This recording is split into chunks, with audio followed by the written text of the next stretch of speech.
you might expect that lawyers in the Reformation period, in the 16th and the 17th century, would appeal to the medieval canon law because, you know, law evolves. It takes a long time to develop. Lawmakers, Parliament, the convocations of Canterbury and York couldn't just legislate willy-nilly on matters, so it was convenient. It was just pragmatic to look to earlier laws to help with the development of the Church of England. We've seen two commentaries, one a big commentary by John Godolphin on the entirety of the ecclesiastical law, where he refers time and time again to Lyndwood's Provinciale, and we looked at that extract where he applauds Lyndwood as an authority, as an esteemed authority.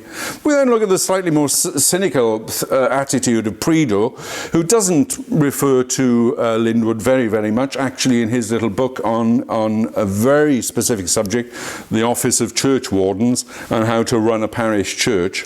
That's the 17th century.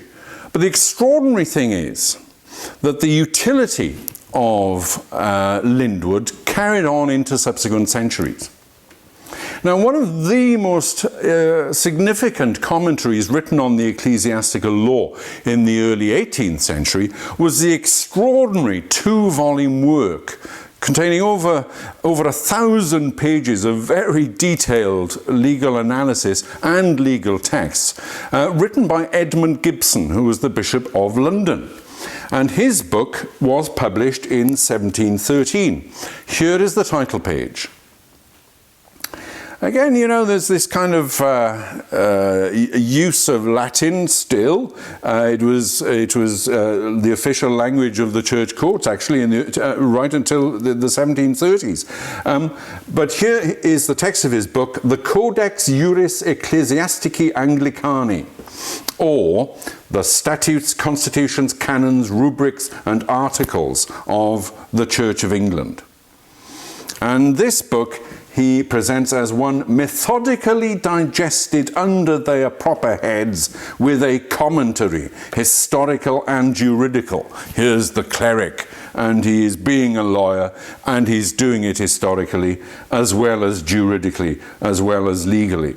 It is an extraordinary two-volume book, this Codex. He used to run round in a red robe. I think he had an Oxford DCL, and they called him Dr. Codex. And he did not get he was a Tory bishop. He was very heavily into maintaining the high church tradition. This, of course, was written in the period of the early 18th century when the church was in danger, as they used to put it.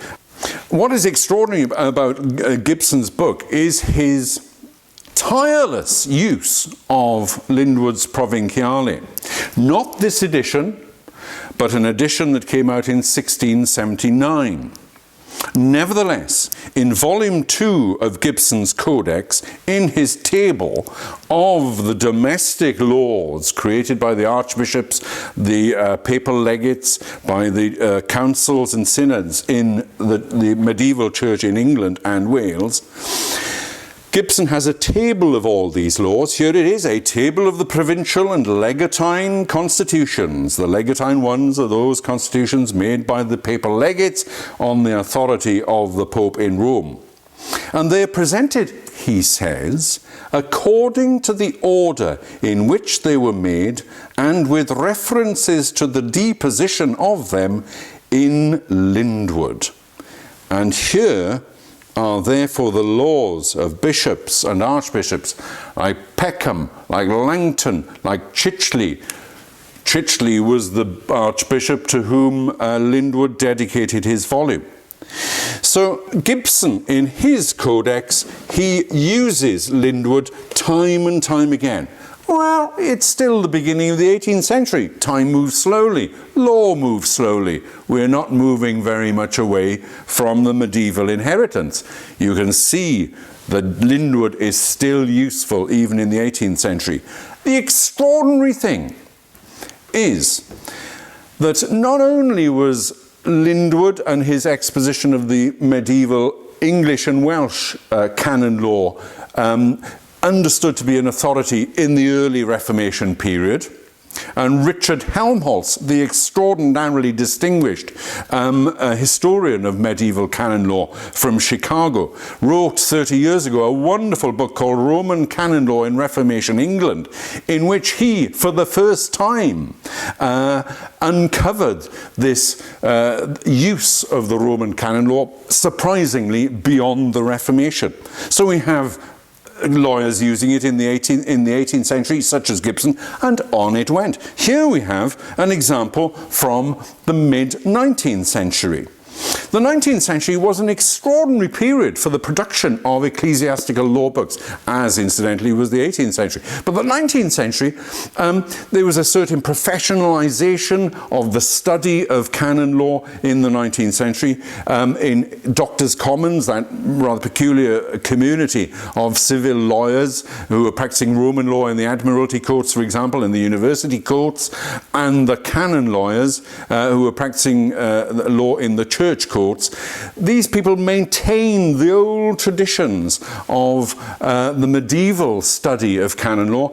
The faculties of canon law at Cambridge and Oxford had died a death in the 1530s.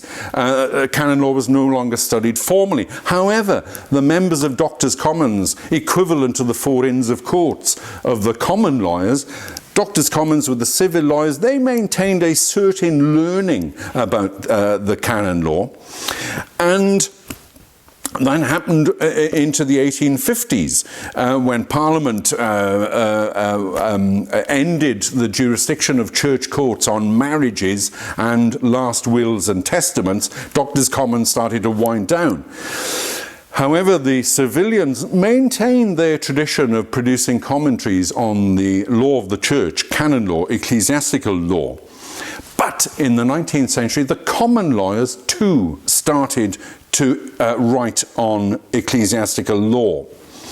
There are earlier examples also, but here is an example from the mid-19th century, and this is a treatise by Archibald John Stevens, barrister at law, not a bishop like Gibson, not a canonist like Lyndwood, not a civilian like Godolphin, but a common lawyer.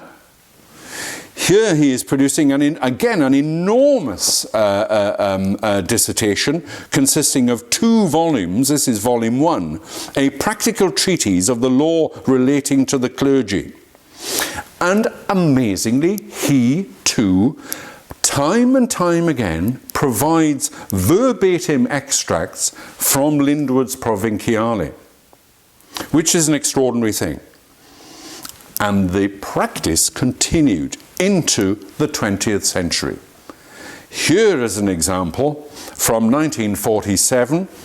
In the Church of England, by this time the Church in Wales, there was a separate province in the Anglican Communion. The Church of England in Wales had been disestablished, and we had a separate, we have had and have a separate institutional church, the Church in Wales, with its own law. But in the Church of England, it was time, the Church decided, in the 30s and 40s, to revise its canon law. Extraordinarily, the principal body of canon law on the sacraments, on ministry, on how to run parishes and so on, the principal body of canon law operative in the Church of England in the mid-20th century was still the Canons Ecclesiastical of 1603. The Church of England had not altered its canons for over 300 years. It's an extraordinary state of affairs. Law moves slowly. And here is the report of a commission on the revision of the canon law of the Church of England. And it is the report of the Archbishop's Commission on Canon Law, together with proposals for a revised body of canons. It's called the Canon Law of the Church of England. One little example. Would they be using Lyndwood in the 1940s? My goodness, you'd have thought they had quite enough of Lyndwood. But no, his pull, his influence, his durability, his persistence is still an active force. And in this volume, the report, the Commission presents its draft canons to be the revised canons of the Church of England, revising those from 300 years before. And there are canons on all sorts of subjects. And here, in this world of COVID, we have a very pertinent one. Draft Canon 45 of the Communion of the Sick. When any person is sick or dying, or so impotent that he cannot go to church, and is desirous of receiving the communion, the priest shall reverently minister the same to the said person in his room at such time as may be convenient. That's a draft canon. Actually, that was adopted, and it appears in the modern canons of the Church of England, because this resulted in a big revision in the 1960s. But the incredible thing is this little footnote, this little marginal note. The authority for this proposition, that ministers have a duty to minister to the sick in their parishes and so on, the authority is Lyndwood, page 249. So still in the 40s, Lyndwood, and that's just one of many, many examples in the draft canons where the basis for the canon is something in Lyndwood. Look, 44, Lyndwood. 45, Lyndwood. 46, Lyndwood. He is still being used as an authority, as the material source, effectively, for the construction, the creation of a new canonical norm in the 20th century. Lyndwood is expressly cited in these draft canons as the basis for the theological, the juridical, the pastoral principle that is then expressed in normative form in the terms of the draft canon.